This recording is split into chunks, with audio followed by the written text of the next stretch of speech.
Selamat pagi dan selamat siang untuk para taruna MDU yang mengikuti kuliah Sistem Informasi Manajemen.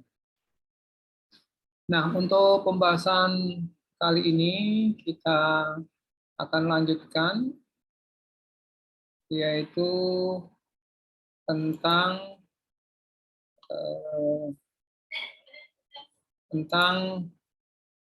perusahaan dan lingkungan perusahaan. Ya, jadi yang materi kemarin konsep sistem informasi antara sistem, kemudian ada informasi, ada data. Ya, hari ini kita lanjutkan dengan materi yang tadi saya sudah jelaskan.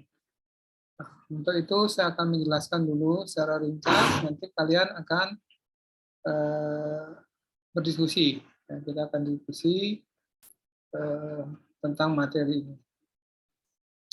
Ya, saya izin share screen.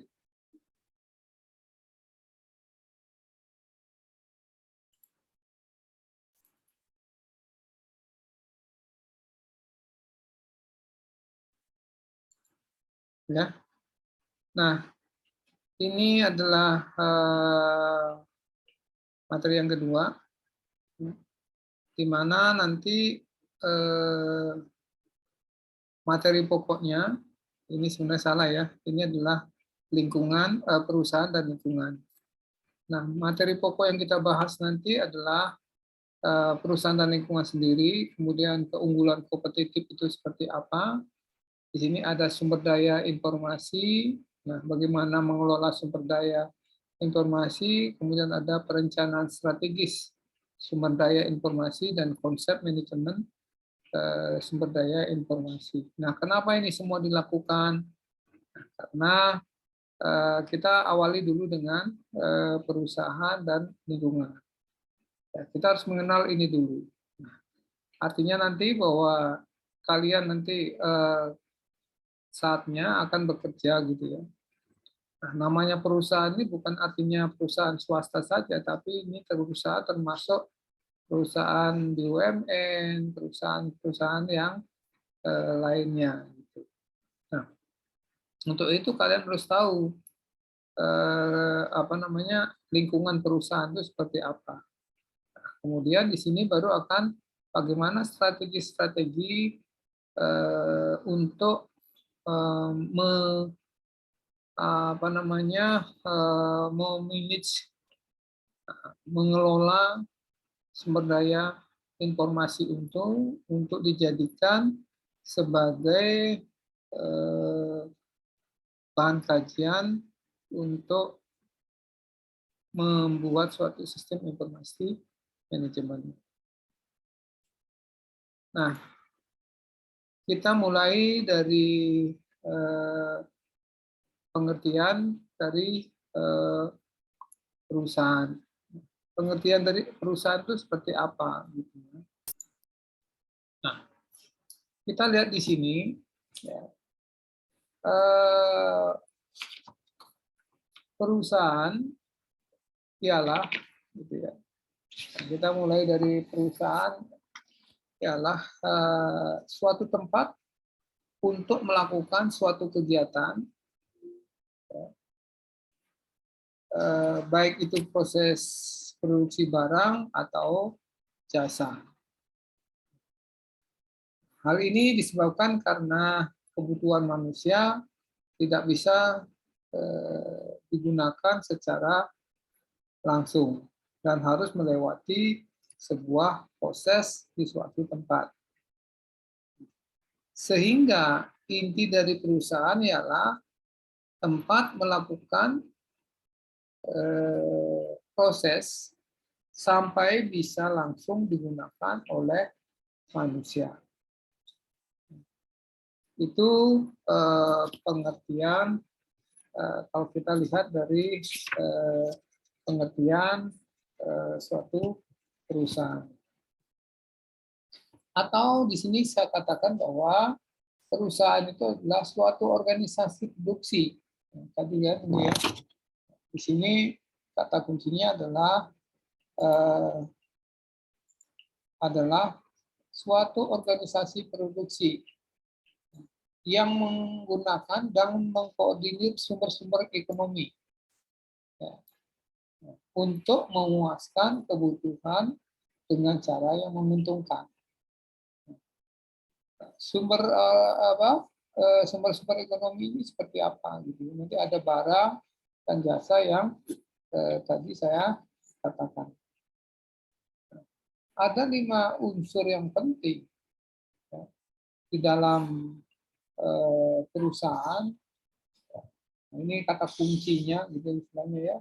Nah, ini adalah organisasi, kemudian ada produksi, sumber ekonomi, ya, kebutuhan, dan cara yang menguntungkan. Nah, ini merupakan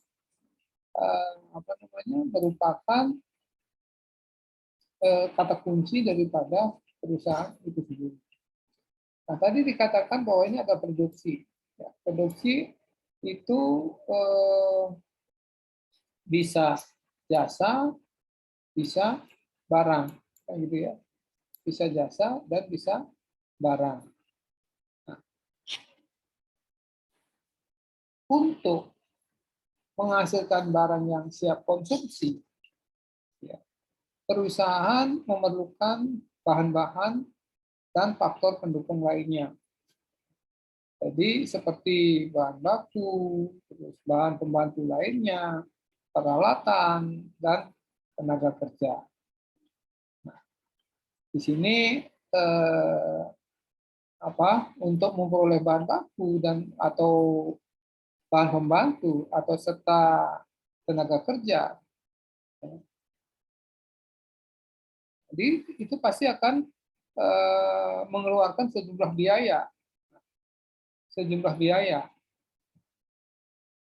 Biaya tersebut disebut dengan biaya produksi. Nah, ini ada barang, ada jasa, gitu ya. Nah, untuk melakukan proses produksi ini kan perlu yang tadi saya katakan, ya, ada bahan baku, kemudian walaupun jasa dan barang itu masing-masing punya bahannya itu ya, artinya perlu biaya produksi gitu. Nah, hasil dari kegiatan produksi adalah barang atau jasa, gitu ya, barang atau jasa. Barang atau jasa inilah yang akan dijual untuk memperoleh kembali biaya yang akan dikeluarkan. Jika hasil penjualan barang atau jasa lebih besar dari biaya yang dikeluarkan, maka perusahaan tersebut memperoleh keuntungan dan sebaliknya, gitu ya. Nah, jika hasil jumlah penjualan barang atau jasa itu lebih kecil dari jumlah biaya yang dikeluarkan, maka perusahaan tersebut dikatakan mengalami suatu kerugian. Dengan demikian, dalam menghasilkan barang, perusahaan menggabungkan beberapa faktor produksi untuk mencapai tujuan, yaitu keuntungan. Jadi hasil akhirnya ini adalah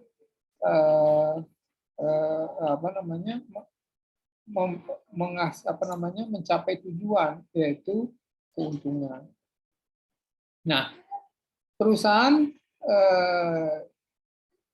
merupakan kesatuan teknis yang bertujuan menghasilkan barang atau jasa tadi. Kemudian perusahaan juga disebut tempat berlangsungnya proses produksi, yang menggabungkan faktor-faktor produksi untuk menghasilkan barang dan jasa.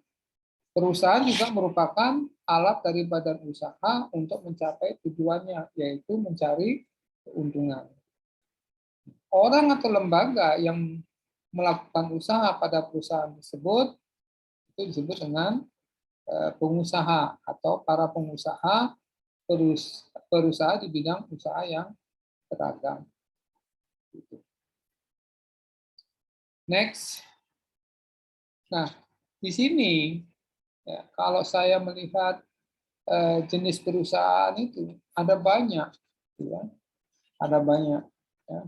Ada perseroan atau ada CP, ada PT Persero, ada Perum, ada Jawatan, ada koperasi, ya, ada firma, gitu ya. Nah, ini mungkin kalian akan sebagai praktek, gitu ya, sebagai praktek, kalian bisa mencari sendiri, ya, mencari sendiri apa itu jenis perusahaan, apa perseroan itu apa, syaratnya apa, dan terusnya. Tapi saya sebenarnya sudah ada materi ini, namun karena harus membahas satu persatu, nanti tidak sesuai dengan materi yang kita sudah siapkan, tidak terselesaikan. Nah, di sini di Google Drive, di materi kuliah sudah saya sediakan. Nanti kalian akan membaca sendiri, ya, bisa membaca sendiri. Nah, kemudian kita beralih ke tempat kedudukan dan letak suatu perusahaan. Nah, tempat kedudukan perusahaan itu seperti kantor pusat perusahaan tersebut yang pada umumnya dipengaruhi oleh faktor kelancaran hubungan dengan lembaga-lembaga lain. Itu adalah tempat kedudukan perusahaan. Kalau letak perusahaan, itu adalah tempat perusahaan melakukan kegiatan fisik, atau bisa dikatakan itu pabriknya. Nah, di sini letak perusahaan dipengaruhi oleh faktor ekonomi, dan merupakan salah satu faktor penting yang menunjang efisiensi perusahaan, terutama dalam kaitannya dengan biaya.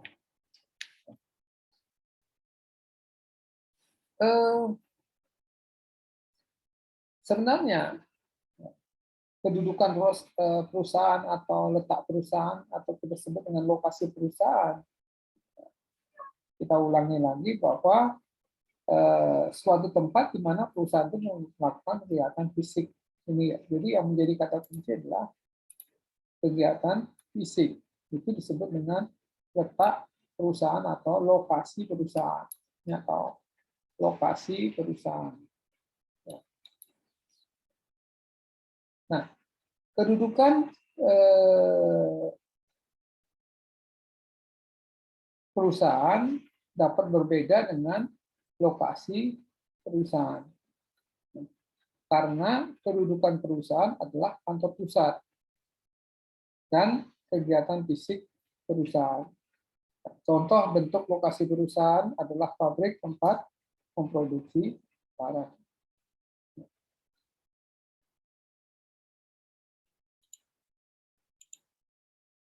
Nah, kemudian ada beberapa faktor, ya, penentu pemilihan lokasi industri. Pertama adalah letak dari sumber bahan mentah untuk produksi, ya. Kemudian letak dari para konsumen, kemudian ketersediaan tenaga kerja, ya. Kemudian ketersediaan pengangkutan dan transportasi, kemudian ketersediaan energi. Nah, dari sumber bahan mentah atau dari faktor letak dari sumber bahan mentah ini untuk produksi, itu tentunya suatu perusahaan itu harus disesuaikan. Ya. Kita membuat perusahaan, misalkan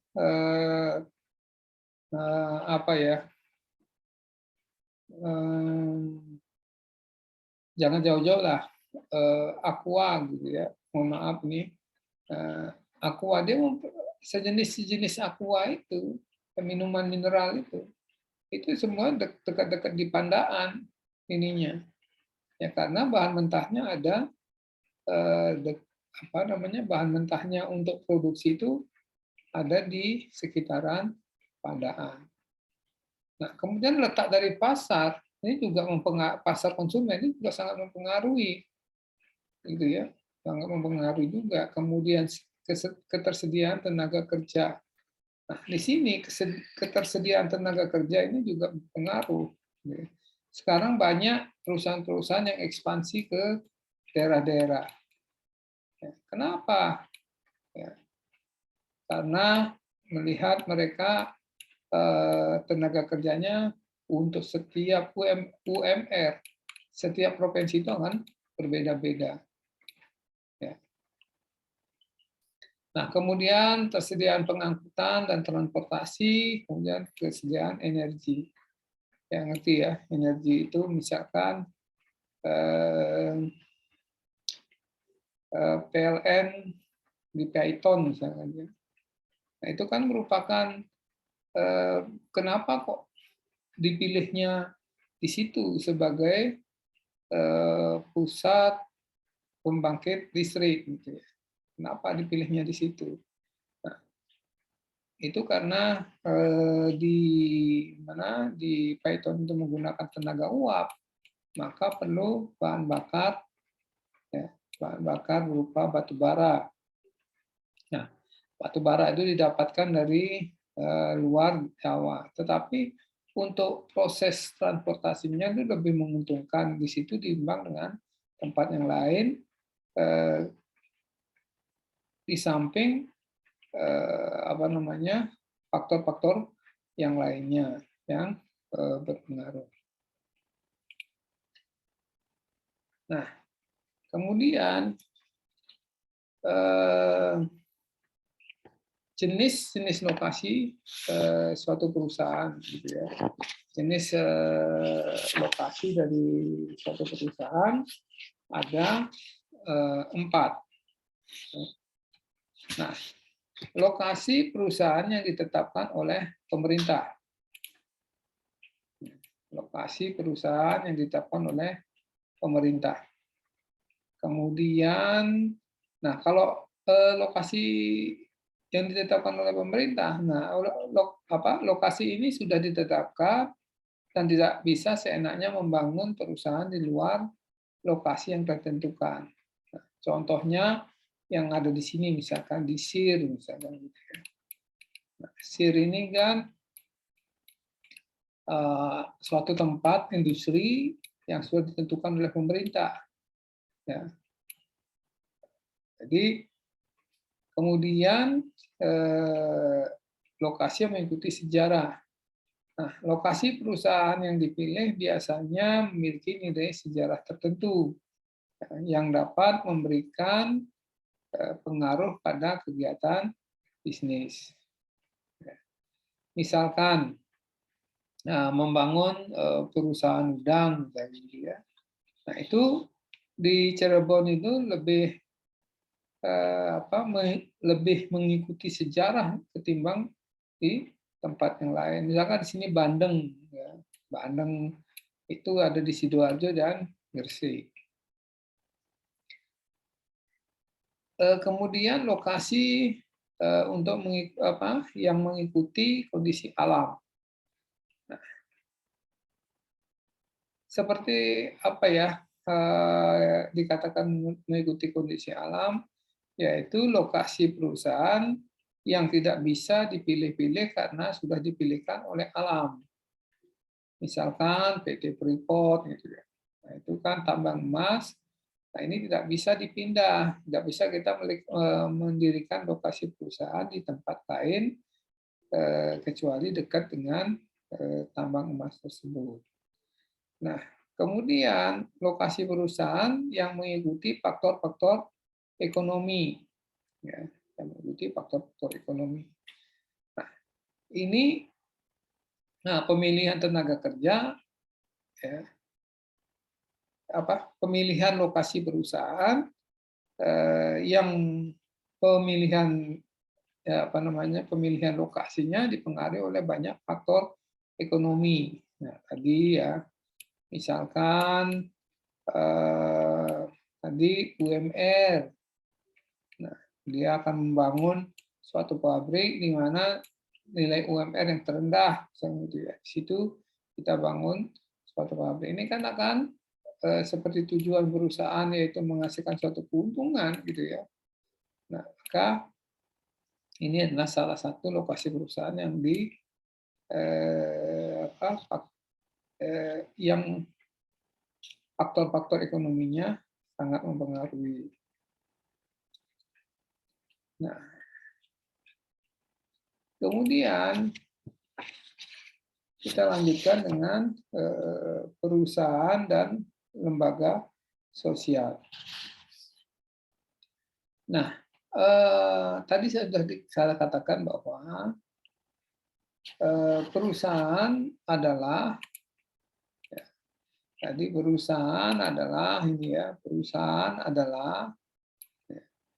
suatu unit kegiatan produksi yang menyediakan barang dan jasa bagi masyarakat. Jadi bukan untuk mencapai keuntungan maksimal, tapi juga mempunyai tujuan membuka kesempatan kerja, ya, pertimbangan politik, dan upaya pengabdian masyarakat.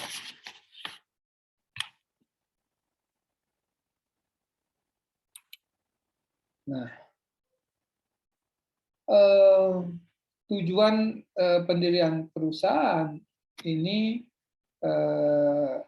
dibagi menjadi dua, yaitu tujuan ekonomis dan tujuan sosial. Nah, tujuan ekonomis ini apa? Ya, yaitu berkenaan dengan upaya perusahaan untuk mempertahankan eksistensinya. Ya.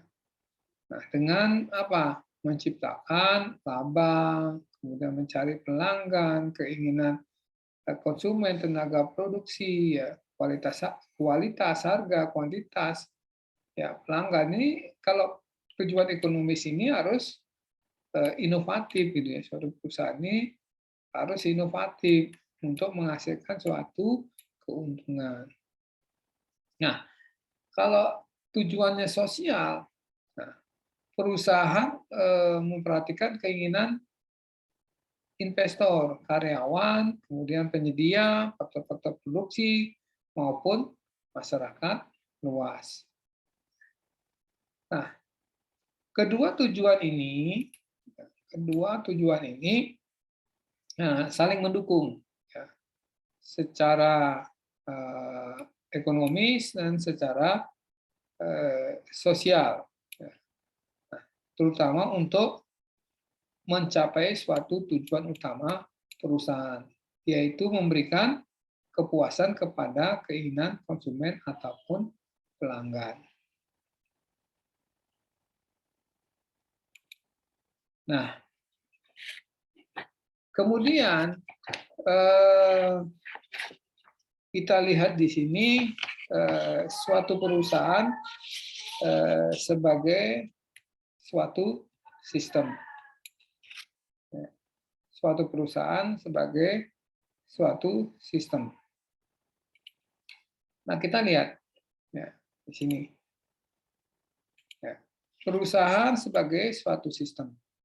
Nah, kemarin saya sudah menjelaskan. Ya, sistem itu apa sih? Nah, ini adalah suatu kesatuan dari unit-unit yang saling berinteraksi, baik secara langsung maupun tidak langsung, dalam rangka mencapai suatu tujuan tertentu.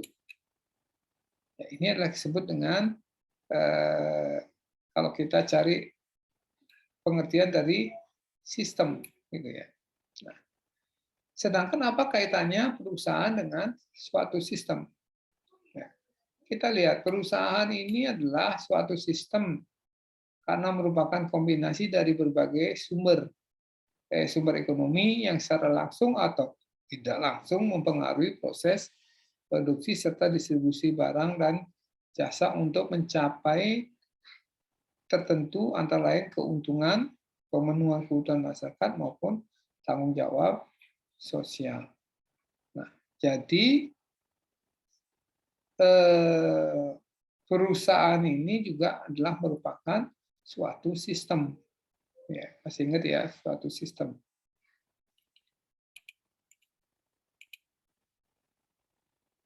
Nah,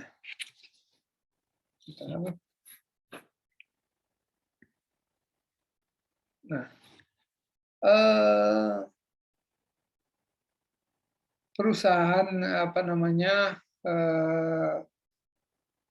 contohnya perusahaan ini sebagai suatu sistem, sini pasti ada pemilik modal, kemudian lembaga penelitinya, pekerjanya, ada konsumennya, ada pemerintahnya. Nah, masing-masing mempunyai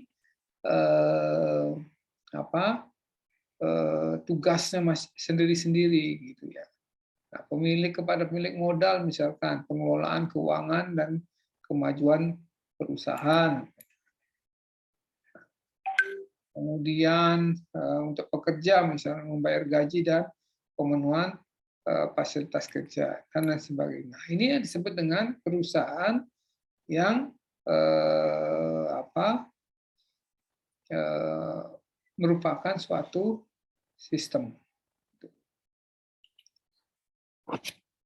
Nah, kemudian kalau kita lihat perusahaan sebagai sifat daripada sistem sistem perusahaan, itu akan kita lihat sini kompleks, kemudian sebagai kesatuan yang unik karena ini adalah merupakan suatu sistem gitu ya.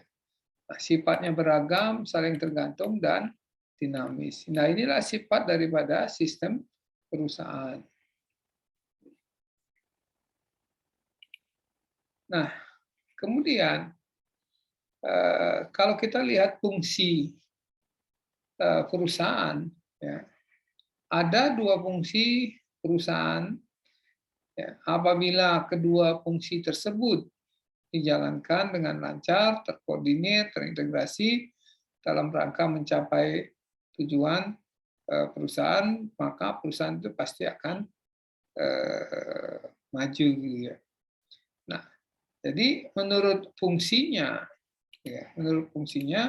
perusahaan ini dibagi menjadi fungsi operasi dan fungsi manajemen. Nah, fungsi operasi, apa yang dikatakan fungsi operasi?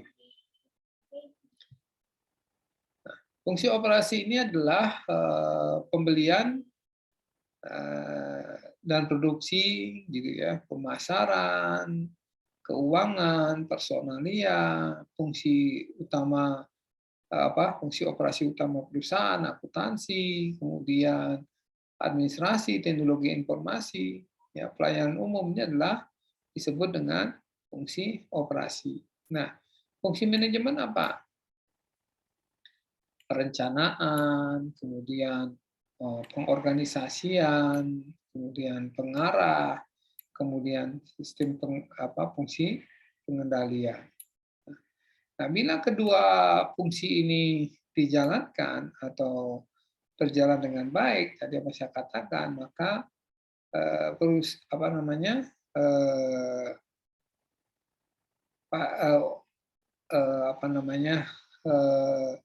suatu ini dijalankan secara lancar, terkoordinasi dan lain-lain sebagainya, maka tujuan daripada sistem atau tujuan daripada perusahaan itu akan bisa tercapai.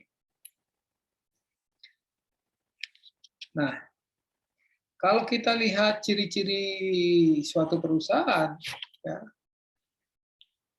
jadi ciri perusahaan itu adalah mencerminkan kekhasan yang membuat perusahaan bersangkutan mudah dikenali. Nah, ciri-ciri umumnya, ya ini ada operatif, kemudian koordinatif, reguler, ya dinamis, formal, ya lokasi dan pelayanan bersyarat. Nah, operatif itu apa? Yaitu adanya aktivitas ekonomi yang berkenaan dengan kegiatan produksi, ya, penyedia, distribusi barang dan jasa. Kalau koordinatif berarti koordinasi, ya, intinya adalah koordinasi reguler itu mencapai kesinambungan perusahaan. Ya. Kemudian dinamis, selalu berubah. Ya. Formal, sesuai dengan aturan. Ya. Lokasi perusahaan didirikan. Ya. Nah, pelayanan bersyarat keberhasilan itu terhadap visi misi daripada suatu perusahaan. Nah, kemudian kita lihat lingkungan dan perusahaan, gitu ya. Lingkungan perusahaan bahwa lingkungan perusahaan adalah keseluruhan dari faktor-faktor eksternal yang mempengaruhi perusahaan, baik organisasi maupun kegiatan. Nah, lingkungan di sini secara luas adalah mencakup semua faktor ekstern yang mempengaruhi individu, perusahaan, dan masyarakat. Nah, di sini kita lihat suatu perusahaan, ya, di sini ada pelanggan, pesaing, teknologi, sosiopolitik, penyedia, gitu ya. Nah, sisi lain juga ada di sini berdasarkan demografi, sosial, kebudayaan, pendidikan, teknologi, hukum, gitu ya. Nah, ini adalah apa namanya lingkungan daripada suatu perusahaan. Nah, sampai di sini ada pertanyaan, silakan. Saya tunggu. Silakan kalau ada pertanyaan. Ya, kita lanjutkan lagi.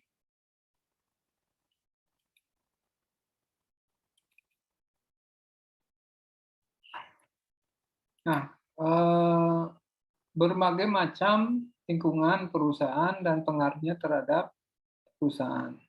Nah, sini tentunya ada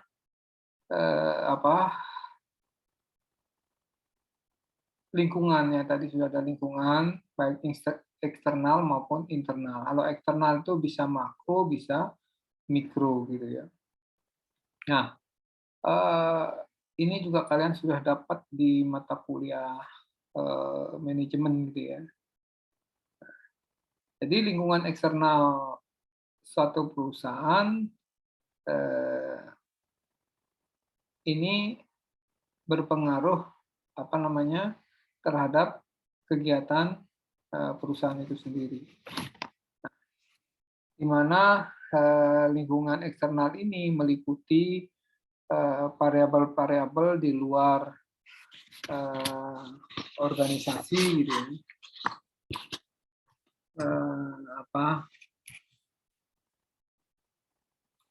Nah, jadi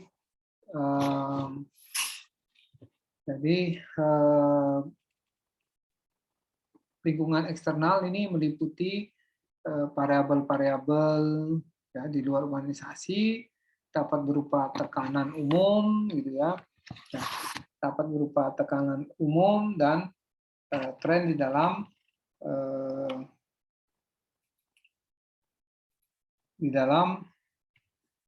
lingkungan sosial atau faktor-faktor spesifik yang beroperasi di dalam lingkungan kerja, industri, organisasi. Nah, variabel eksternal ini bagi jadi dua, yaitu ancaman dan peluang.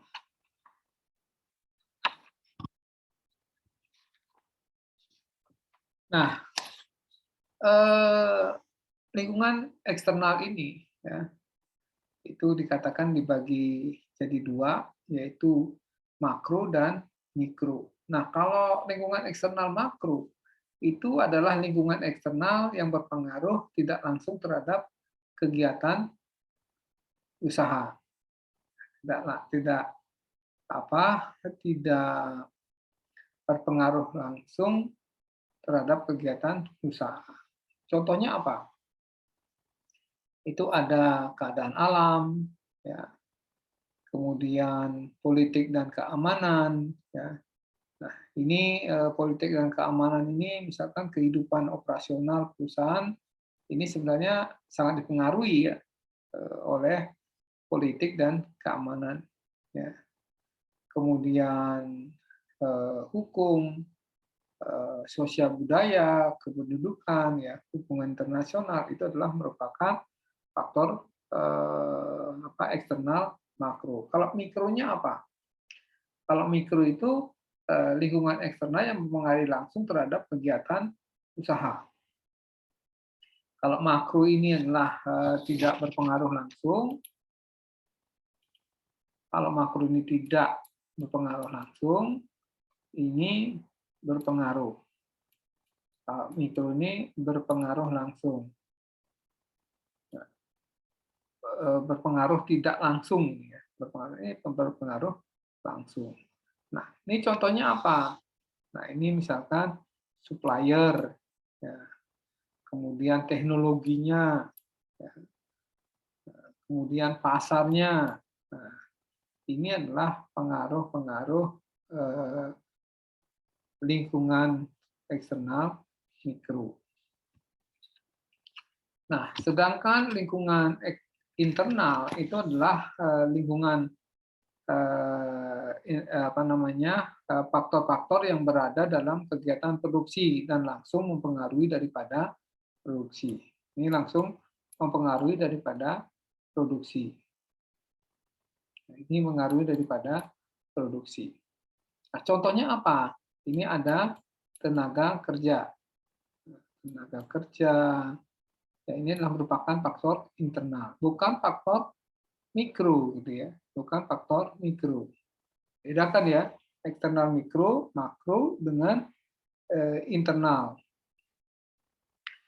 Nah, kemudian pemodalan, ya, pemodalan, ya, kemudian bahan mentah.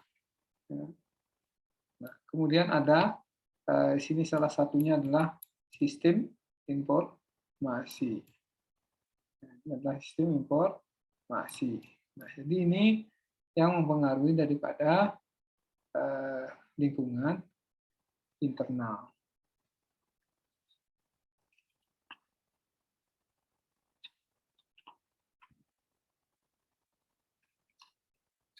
Nah, ini faktor lingkungan, lingkungan perekonomian, lingkungan seperti politik, keadaan sosial. Ya. Kemudian pengaruh faktor lingkungan terhadap struktur perusahaan. Ya. Pengaruh faktor lingkungan terhadap struktur perusahaan. Nah, ini ada tanah dan alam sekitarnya, ya, ilmu pengetahuan dan seni, pemerintahan dan hukum, uang, kredit, kapital, gitu ya. Kemudian ada tenaga kerja, ya, sikap konsumen dan publik, kepercayaan dengan hubungan internasional. Nah, ini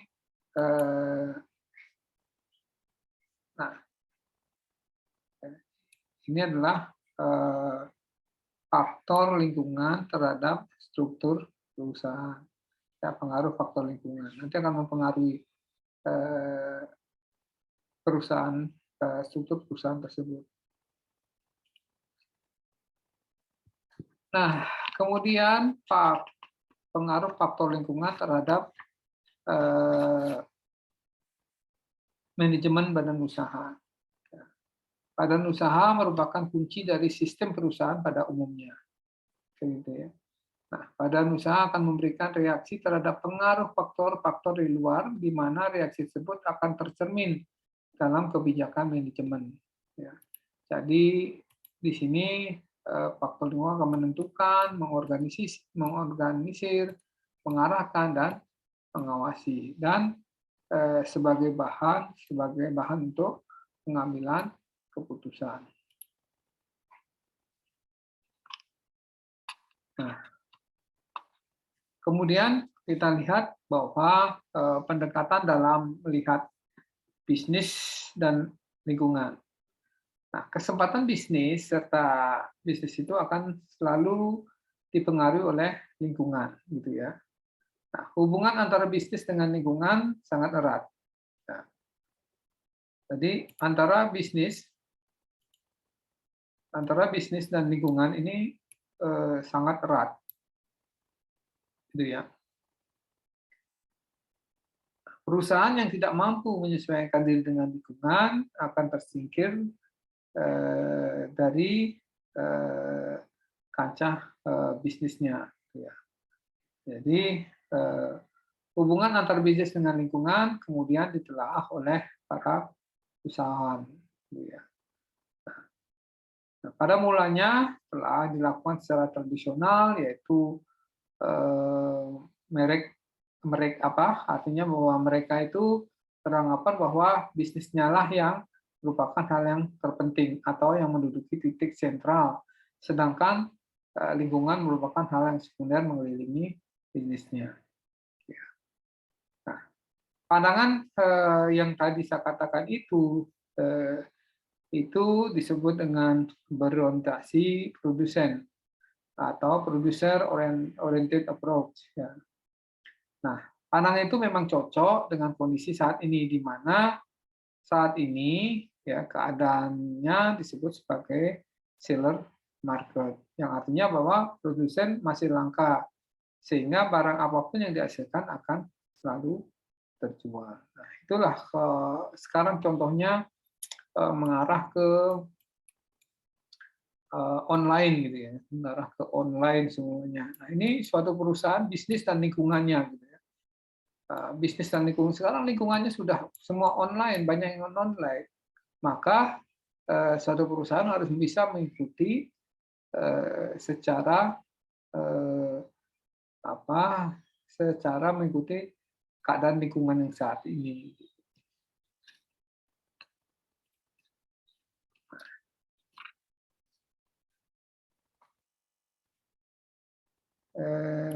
Kemudian ada pendekatan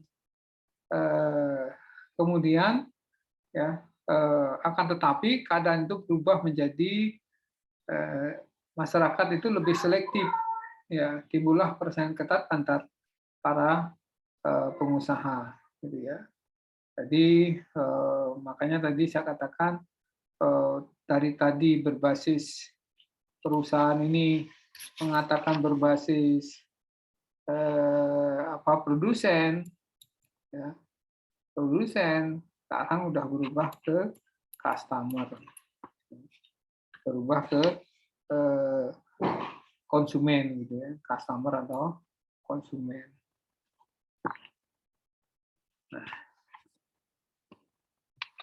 seperti itu ya untuk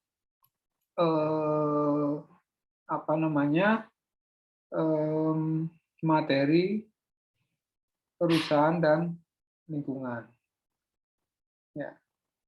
Nah, tugas kalian untuk praktek adalah menelaah karya orang lain. Ya. Ini saya sediakan ada 2 paper yang terkait dengan perusahaan dan lingkungan. Kalian telaah salah satu dari 2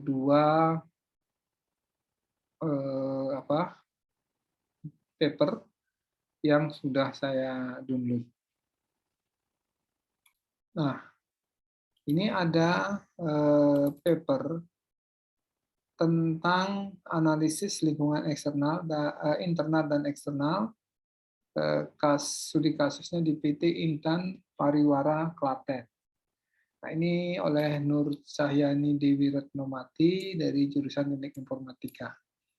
Nah, sebelum di sini adalah sebelum mereka membuat suatu sistem perusahaan, gitu ya, sistem perusahaan. Nah, ini mereka akan mencari analisis lingkungannya dulu, ya, meliputi analisis PES, yaitu politik, ekonomi, sosial, dan teknologi. Nah, ini merupakan tadi saya katakan, ya, ini ada kondisi lingkungan makronya. Ya. Kemudian analisis ini analisis lingkungan yang kedua adalah model tekanan dengan kompetisi dan lain sebagainya.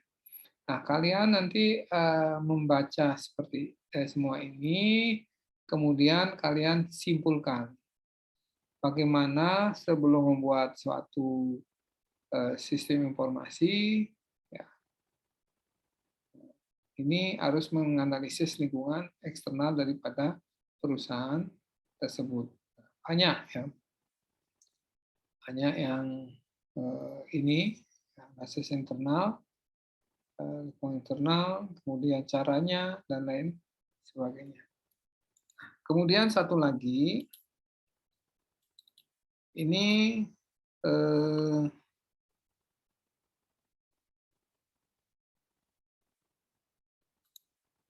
satu lagi ini ya, ini adalah analisis pengaruh lingkungan internal dan eksternal terhadap keunggulan bersaing ya, dan tenaga dan kinerja usaha kecil menengah UKM di Madiun. Nah, ini bagaimana pengaruh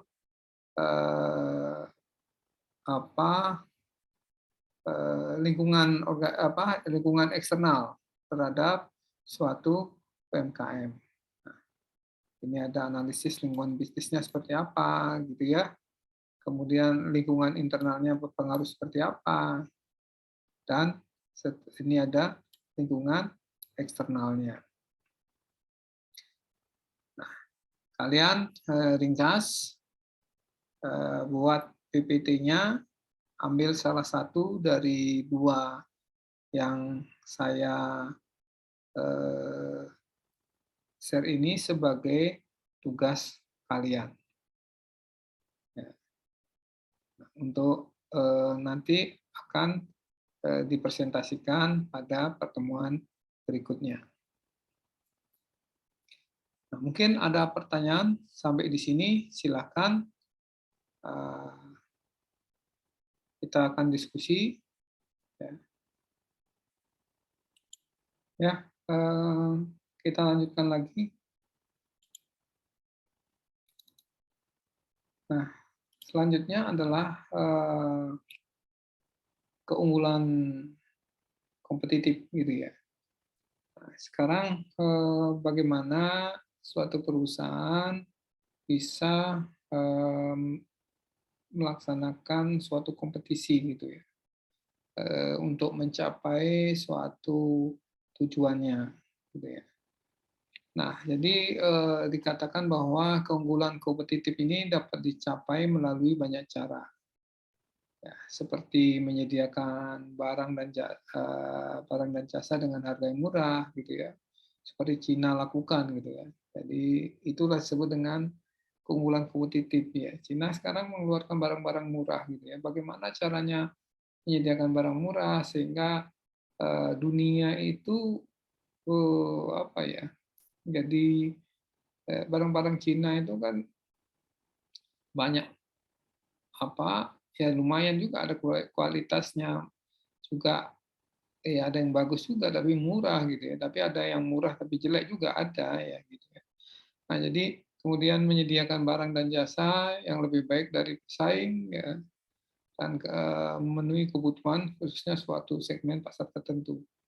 Nah, pada bidang komputer, keunggulan kompetitif mengacu pada penggunaan informasi untuk mendapatkan leverage di pasar. Manajer perusahaan menggunakan sumber daya konseptual maupun sumber daya fisik untuk mencapai tujuan strategis. Nah, itulah tadi ya, bahwa sekarang coba kalian jalan-jalan, gitu ya, jalan-jalan ke plaza, gitu ya.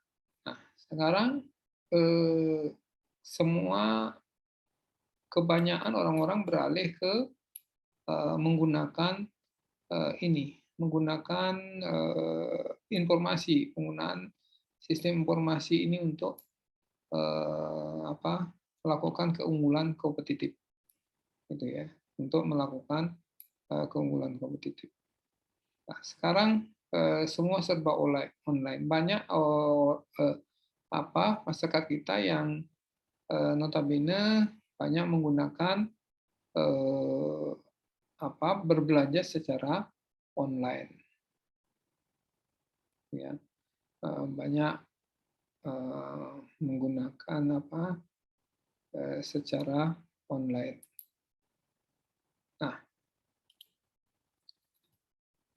Eh, jadi ini ya kira-kira seperti ini. Ya, jadi bisa menyediakan barang dengan harga murah, ya, menyediakan jasa yang lebih baik dari pesaing, kemudian memenuhi kebutuhan khusus segmen pasar tertentu. Ya. Nah ini kalau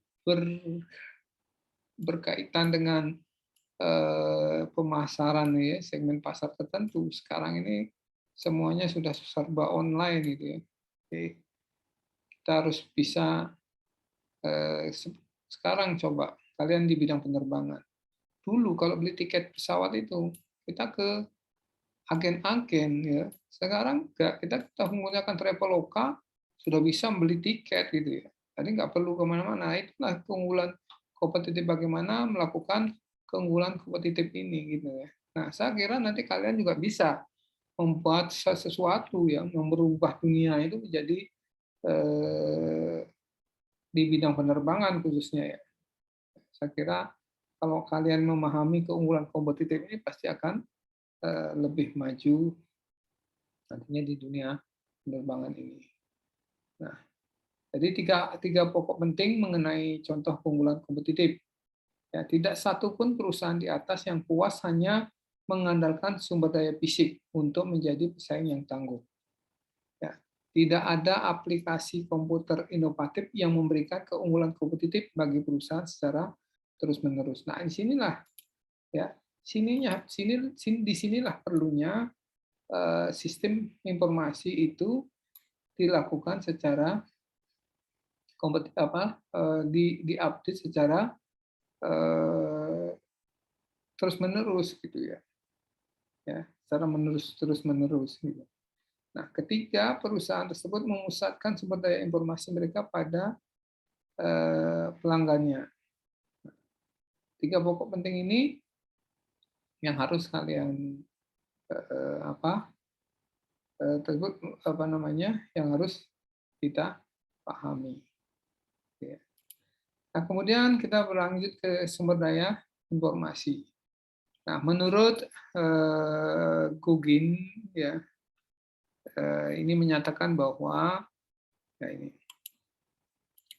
bahwa nilai dari informasi sedemikian penting hingga seharusnya memiliki derajat sama dengan sumber daya berharga lainnya seperti uang. Nah, jadi sumber daya informasi, ya, informasi ini adalah merupakan sesuatu yang sangat penting. Ya, nah, dengan demikian, ya, sumber daya informasi ini harus di backup oleh suatu perusahaan. Nah, nantinya bisa digunakan untuk pengambilan suatu keputusan. Lebih sangat berharga daripada uang tenaga kerja ini, informasi-informasi ini. Kalau tanpa informasi, bagaimana kita bisa menambah tenaga kerja? Bagaimana bahan baku ini kita bisa cari? Ya.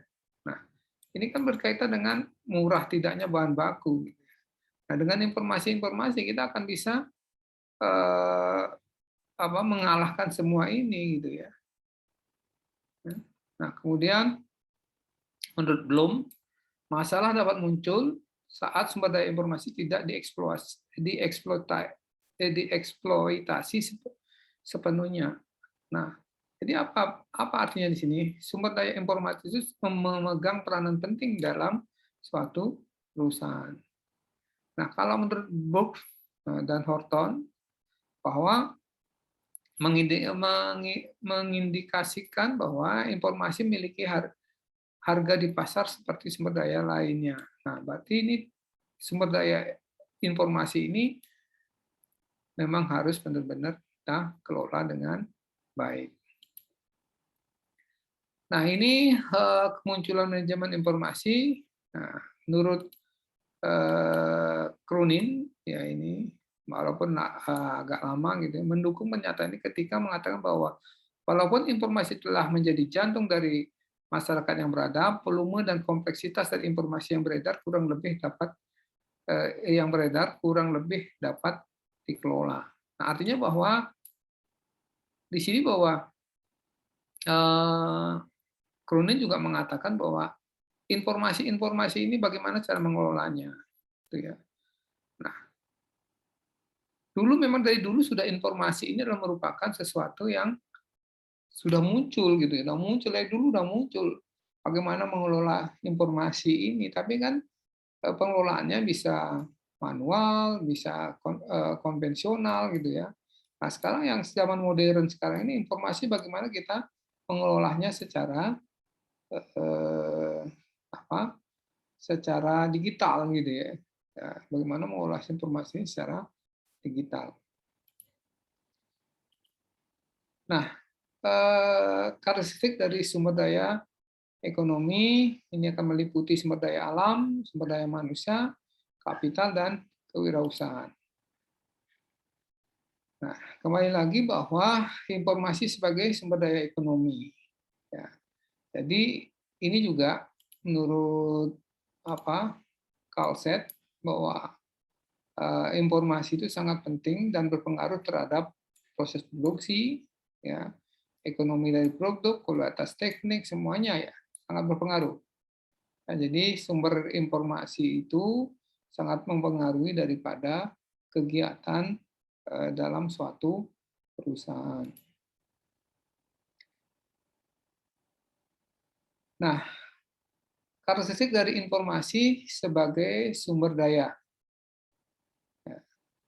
Nah, ini karakteristiknya bahwa informasi hanya eksis pada persepsi manusia. Artinya apa? Informasi ini ya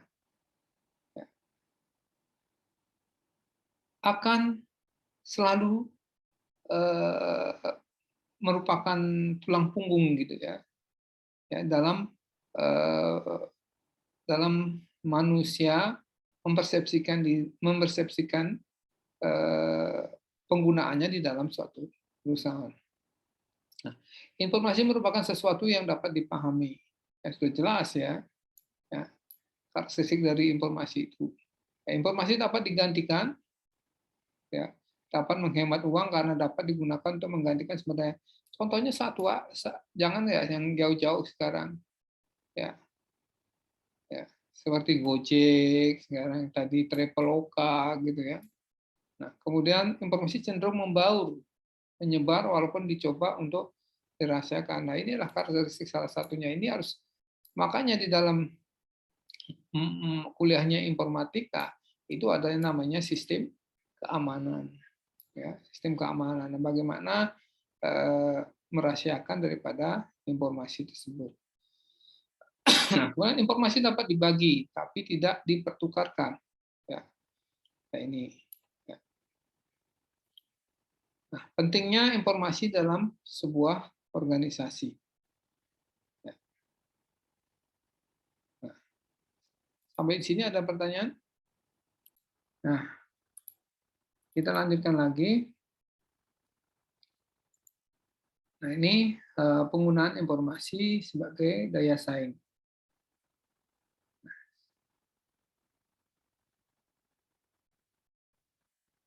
Maksud saya begini, itu tadi yang di depan adalah tugas 1, ya, yang di depan tadi adalah tugas 1. Untuk tugas 2 ini adalah yang tugas 2 ini kalian nanti akan saya bagi ya tugasnya.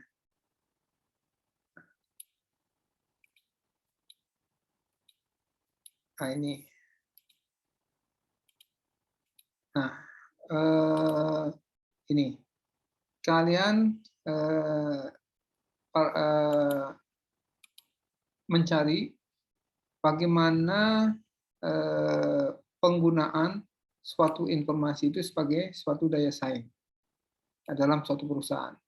Cari satu makalah yang terkait dengan penggunaan informasi dalam penggunaan informasi sebagai daya saing, yang baik di perusahaan A, B, atau C. Nah, di sini bahwa dikatakan bahwa untuk berhasil di era kompetisi global, organisasi membutuhkan informasi yang relevan, tepat waktu, dan akurat. Nah, ini sangat penting ya. Nah, di sini sangat penting, artinya bahwa semua apa namanya informasi itu digunakan untuk bersaing untuk pengembangan daripada perusahaan tersebut. Nah, tugas kalian adalah mencari salah satu paper yang nanti kita bahas seperti apa penggunaan informasi itu dalam suatu perusahaan. Ya. Nah, ini lanjutkan. Nah, ini peran manajer ya. Peran manajer informasi. Ya. Nah, ini bisa kalian baca sendirilah ya.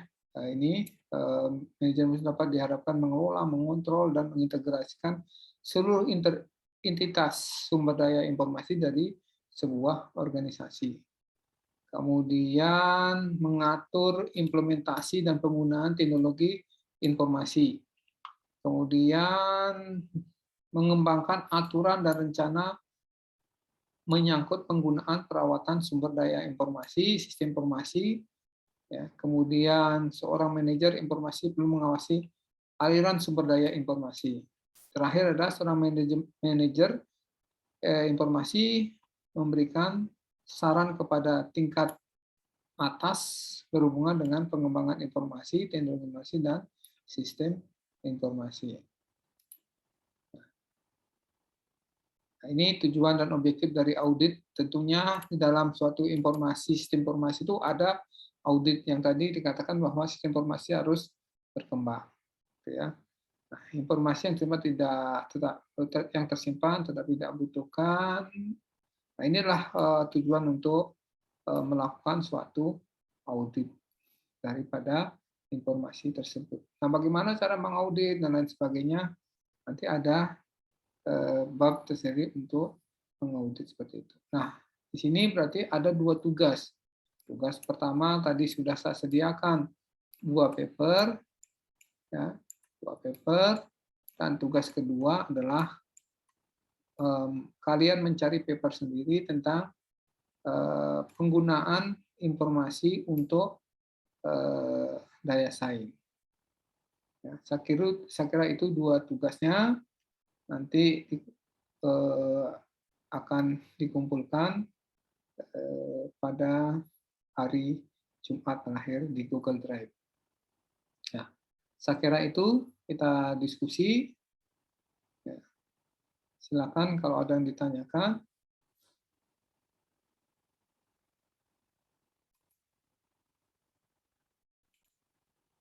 Ya, kalau tidak ada yang ditanyakan, saya kira cukupkan sampai di sini pertemuan kita. Ya, sampai ketemu nanti. Jangan lupa tugasnya untuk tugas praktikum. Ya. Jadi sampai ketemu minggu depan. Ya. Nanti kalian harus mempresentasikan kelompok yang sudah saya tunjuk tadi. Saya kira itu. Terima kasih. Selamat siang. Selamat salam sehat selalu.